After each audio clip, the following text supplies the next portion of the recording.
This, my friend, is real fresh dog food. And today, Finn and I are gonna talk about what this is, why I feed it, and why I'm not afraid of salmonella, even though there's raw meat in here. And then when you stay tuned until the end, I'm gonna be sharing some of my favorite meal toppers, whether you're feeding a kibble or fresh food diet. Oh, and before I forget, everything I talk about in this video will absolutely be linked in the description below on my shop page. And of course, as always, don't forget to click that subscribe button for happier, healthier pets. I'm gonna build my dog's bowls with you while I do this so you can see how I feed them. And I have a variety of bowls. Now, if you followed me for any length of time, you know that I'm all about team no dog bowl. And what that means is during mealtime, we work with our dogs on basic cues, enrichment, obedience, or if we're busy and we can't, we at least use something like an enrichment feeder or slow feeder bowl. And two other things I love to use during feeding time are lick mats. If you feed a kibble, you can re-moisten it or rehydrate it with a little bit of water for like 10, 20 minutes, spread it on, freeze it, and then our dogs lick it off, which has a natural soothing, calming effect. Is also great enrichment. Or I love West Paw Topples. This is the better Kong alternative in my opinion because of the higher quality material. I love that you can stuff the food in here, whether it's a dry food or a more wet food, freeze it, add a bunch of your fun toppers or meal mix-ins to really boost the bowl, which I'll share some of my favorites in just a moment. And you can even get a large and a small and click them together to make more of a treat dispensing enrichment toy. Now this video is about fresh food diets, so why am I spending any amount of time talking about enrichment or mental stimulation? And that is because I look at my dogs as a whole, right? Like what we feed them is obviously critically important. In addition to that, I'm also really excited and passionate about their mental health. I digress. Let's talk about this meat patty. This is completely comprised of raw meat, raw organ, raw crushed bone, and a little bit of organic produce for those phytonutrients. And then you may say, well, wait, Rachel, if this is complete and balanced, meaning that it has the nutrients, macro and micro, that my dog will need to sustain life, why would you add any toppers, which I'll do in just a moment? And the reason for me is the same reason that I eat a variety of foods for my personal diet. I believe that giving my dogs a variety of different healthy, pet-friendly foods is an excellent form of enrichment that not only helps ensure they get all their nutrients by giving variety, but also gives them more enjoyment in life. And my dogs really like food, so I love giving it to them. All right, I just washed my hands. So then you may ask, well, why would I feed this over a kibble food? And my answer is simply that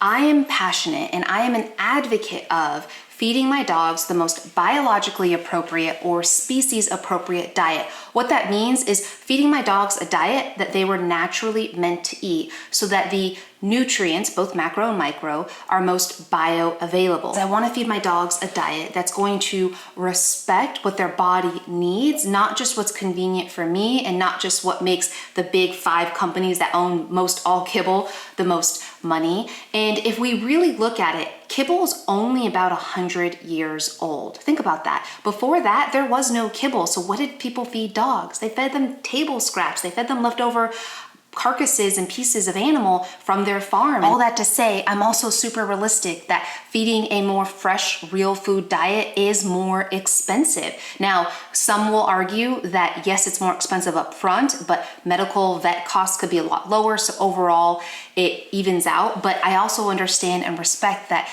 wherever you are today in your journey of helping your dog live and thrive as long as possible, I'm right there with you, which is why I'm gonna show you some toppers that I love, that even if you're feeding a dry processed food like kibble.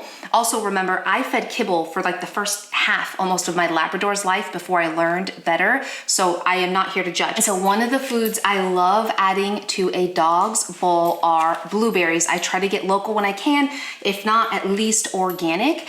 And what I love to do with these is I feed them as treats or I'll put them on top of the bowl. And this is something, these are blueberries my husband and I bought for us. And I love adding a few in here. And I'm really passionate about blueberries because of their well-deserved superfood status, mainly because of how rich they are in antioxidants, which helps reduce oxidative stress, free radicals in the body, which are highly linked to deadly diseases like cancer. Another thing I like to put in my dog's bowl, and then after I finish this bowl, I'll talk about salmonella. are these Just Thrive Pets probiotic. I personally like this brand right now because these are an endospore probiotic. These use endospores to protect the probiotic, so it's much more bioavailable in terms of the probiotics. So I just open up the capsule and I'll put it over the food. Then what I'm gonna add for my Labrador here is Dr. Harvey's OrthoFlex. This is just a blend of real food herbs that are shown to help with joint issues, arthritis issues, and he turns 13, my Labrador, this year. So I love to give this. And what's cool about this one is the serving sizes are so small, so this container lasts a really, really long time. Now let's talk about Salmonella, or bacteria found in raw meat. So one great thing about feeding a fresh food diet is if you're worried about something like that, or if you are personally immunocompromised and you yourself don't want to handle raw meat, you can actually get gently cooked versions or versions that have been more sterilized, which if you want to learn more about that, comment below and I'd happy to make more videos on that. But since this is raw, I want to talk about Salmonella and why I'm not worried about my dogs getting Salmonella or harmful bacteria from this. So first off, I make sure I'm so super picky about the brands that I feed, that I make sure that the sourcing is high quality, because if you get really poor quality sourcing, of course you're going to be at higher risk of having harmful bacteria. But even if there was Salmonella in here, there's really two main reasons why I'm not super worried about my dogs getting sick from that. The two reasons being their stomach acid level and bile. And one common fact that I feel like is glossed over so frequently is that it is common, fairly common for dogs and even cats to have Salmonella present in their GI system. And like I said before, there are more Salmonella outbreaks in the kibble industry than there ever has been in the raw fresh food industry.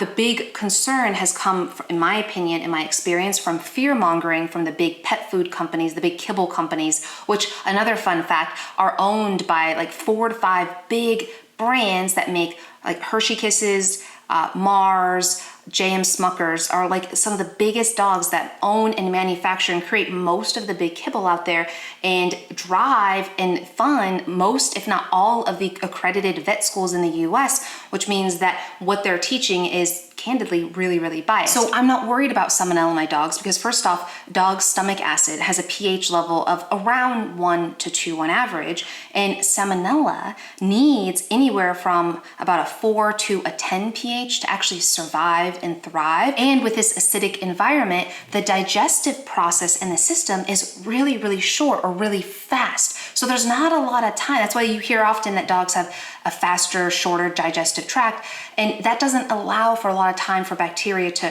harbor and to create a lot of problems. I mean, think about it. How many times have you seen a dog eating a dead carcass, I hate to say that, or unalive carcass after it's been hit by a car and just fine? How many times has your dog gotten into something they really shouldn't eat and they ended up being okay? Now, I'm not condoning having your dog eat bad things, but my point is a lot of this concern around Salmonella in the industry is less about the dogs and more about safety for the humans using it, because we as humans are at risk for getting Salmonella, but no more, in my opinion, than if you're just getting some chicken breast that you're going to put on the pan for you and your family, or a burger you're going to grill for you and your family. This is, at least the brands that I feed, are human grade, extremely highly quality meats. But again, if you're personally worried about Salmonella, comment below and I can give some recommendations, or at least my thoughts around some other fresh food options that you can feed that don't have that risk much at all. And I almost forgot, I've been putting some of these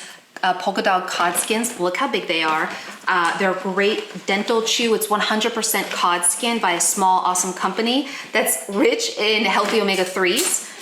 Omega-3 is really important for skin health, coat health, brain health, heart health. Now let's do Finnegan's bowl. So I'm gonna take another patty and put that in here. Now what you can do is you can even use like a spatula or a spoon to push this down. Fun fact, my mom actually will use a spoon instead of her hands. I use my hands. Again, I wash them really well. I don't cross-contaminate, and I just kind of smush it down in here. That's just me and my comfort level. Wash my hands again. Now, I think I forgot to mention that what this flavor is turkey. People often ask me, How often should you switch proteins or give a variety of treats? Again, I'm a big advocate and supporter of variety. So I love feeding a variety of brands. I love feeding a variety of proteins. They might get chicken one day, turkey another day, beef another day. And I also want to say, while I'm getting this next supplement to put over top of it, some people will ask about making their own. You can do DIY. If you want more questions or details on that, comment below. So what I love, this is actually a newer product that I've found, which is Vital Essentials. These are, again, linked to my bio below or description, and they're turkey toppers. You can get different flavors, more of a fine powder. So what they've done, is they've taken some freeze-dried turkey, turkey heart, turkey liver, some herring oil, and they've made it into a little bit of a crumbly, easier to use powder. So it's great as a meal mixer, great to put over top of kibble in my opinion. Excellent to add a little bit of water to rehydrate and put on like a lick mat like this. I love doing something like this just before we go on a walk with the dogs. Let them lick the frozen lick mat with some like pumpkin puree topped with something like this before we go on a walk. That way it helps take them down a couple notches to make walking easier. And this is something that if you want to transition from like a dry food like a kibble to feeding a raw fresh food diet fully, this would be an excellent tool to help transition them to kind of add some real foods to the bowl slowly and gradually over time. Comment below if you want me to make a video on how to transition your dog to eating more fresh foods or a completely fresh food diet. The next supplement I'm adding is Kin & Kind's Healthy Immunity. This is like his daily vitamin, but it's like a whole food supplement. I like it because it's organic, it's non-GMO, and the serving size is really, really small. And I like that it has in here dandelion root, coconut, blueberry, flaxseed, which are high anti-inflammatory and antioxidant rich nutrients. So it's really, really good for overall health in my opinion. It also is a teeny tiny company. And then of course, Finnegan will also get some of these organic blueberries, mostly because he just loves them. Part of what I feed my dogs and why I give my dogs the things I give them is because they enjoy it. Life is too short, especially with dogs. Like if they like some blueberries or carrots, things like that, I'm all for it. So again, this would work great for like a kibble diet too, if that's what you're feeding. And then some of these long chews, sometimes I just give these to them as a chew, but I'm just gonna crumple up a little bit in their bowl because I just think it's a lot of fun. Nice and crunchy, great for teeth. And last but not least, Finnegan will be getting one of his Just Thrive pet probiotics. I'm very picky about the probiotic I add in their food, but we all know that our second brain is our stomach, same with dogs. Gut health is critical for longevity. I want to acknowledge again that being able to feed a real fresh food diet like this is a privilege, and I feel honored and grateful to be able to do this. Part of why I can do this is because of your support in allowing for this right here to be what I do full time as a content creator. So I want to remind you that I don't want you to feel bad about what you're feeding your dog, but I do want you to feel encouraged and motivated and inspired to do the best that you can do with wherever you are. And so a lot of people will ask, well, what kibble would you feed if you had to pick one? Because I am a little bit of a dog food geek and nerd, if you will. So if you want to know like the kibbles that I would feed if I had to feed a kibble, comment below. And also if I was feeding a kibble today, regardless of the brand, today I would start adding fresh foods to the bowl or supplements to the bowl, whole food supplements like I just showed you here. I have other videos linked below on more examples. How I would do that is take the bowl of kibble, I would remove 20% of it, of the kibble, and replace it with some real food options that are obviously pet safe. Don't forget to click that subscribe button to save all the damn dogs for happier, healthier pets. It'll also help make sure you don't miss any videos. Now, if you want to learn more about some real fresh food chews and great dental chews for dogs, click the video right here. Or if you want to learn more about leash skills, maybe your dog is pulling on leash, you want to see what worked for us, click the video right here. And I hope you have a beautiful day. Goodbye.